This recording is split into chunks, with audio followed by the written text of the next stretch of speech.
Я Симоньков Сергей Семенович, 1943 года рождения. В военной контрразведке с 70-го года. Сразу после окончания учебы прибыл в штаб 7-й танковой армии, где и начал свою чекистскую деятельность.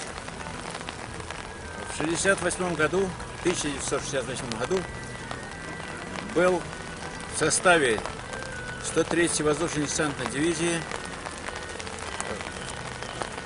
в Чехословакии по оказанию братской помощи. После этого был направлен в группу советских войск Германии с 1976 по 1981 год.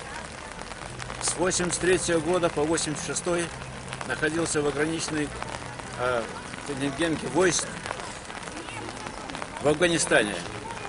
Был на самом, можно сказать, ответственном участке на перевале Саланг, где постоянно были боевые действия с бандитскими формированиями.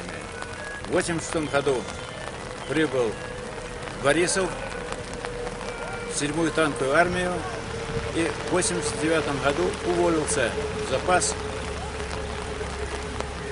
в звании подполковника.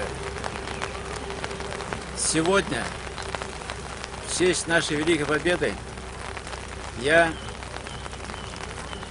вместе с внуком посетил великий мемориал в честь человека, патриота, героя Чеботарева.